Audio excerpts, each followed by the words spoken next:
Let's go to Cecilia, listening in Texas. Hi, Cecilia. I love everybody at Relevant Radio. I listen to you guys all day long, Oh, every thank you. show. Thank you. Well, I was I was listening to your show, and well, I just tweeted out that my ex-husband himself, he dealt a lot with alcohol and drugs, and we were together for 16 years, and our marriage was turmoil. He was Mm. very mentally and emotionally abusive, but he had a lot of anger towards God growing up with an incident, and he lost his father very young. And we've been now separated, well, divorced for 2 years. And Mm. when I started going into my faith journey within the last year or so, really getting further and further into the church and things like that, I realized that I was doing a disservice to God because I wasn't praying for him. I had a lot of anger and resentment towards him. I was like, well, how good am I if I'm praying for myself and everybody that loves me, but I'm not praying for those that hurt me. So I began praying for him, and I just asking with the intercession of Saint Monica, who is great, by the way, when it comes to addiction and patience and perseverance. Yeah. And Let me pop something in, Cecilia. Many people don't know this, but Saint Monica, the mother of the great Saint Augustine, she had a drinking problem, and she had to overcome that. And Saint Augustine very gently but very honestly talks about that. The way it started was when she was kind of working as a servant. She would have to go down into the cellar where the things were kept cold to bring up wine and other things for meals. And it got to the point where she would start sampling the wine. And the more she sampled it, the more she liked it. So she tended to drink quite a bit, and she eventually overcame that. But isn't it beautiful that this great saint, Saint Monica, she herself had to deal with an addiction to alcohol? Yes, and actually, I'm going to take her name on for my confirmation next week, so I'm really blessed with that. Oh, that's great. Because I've learned so much from her, and well, I've continued praying for my ex-husband, and slowly but surely, with God's grace, he's slowly softening his heart.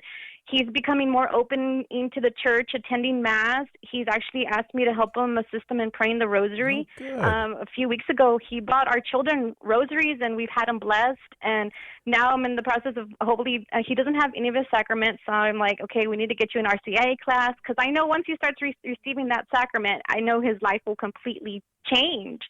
And so I just want people to know is don't stop praying. I know sometimes with God's timing, it's not as fast as we want, but who knows?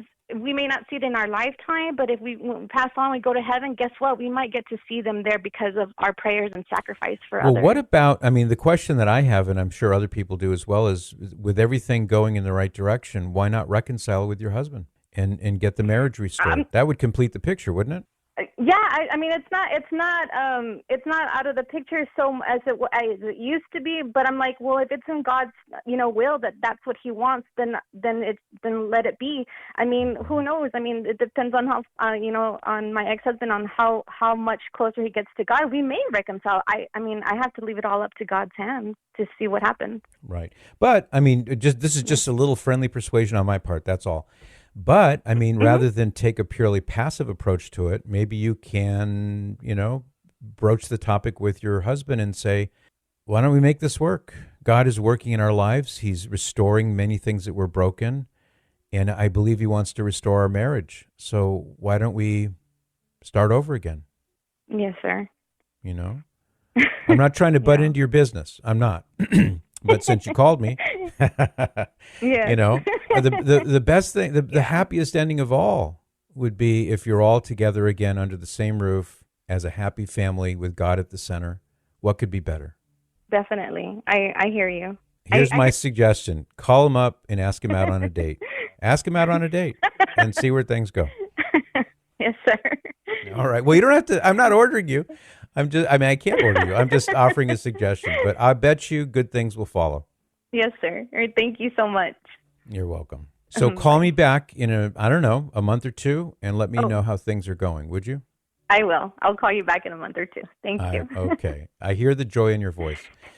All right. Okay, Cecilia. Thank you. What a beautiful story. It's a story in the making. That's what's so cool about that.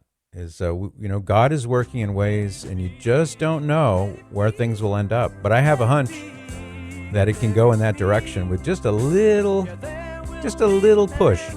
I'll be right back with more right after this. For more of The Patrick Madrid Show, visit relevantradio.com/Patrick.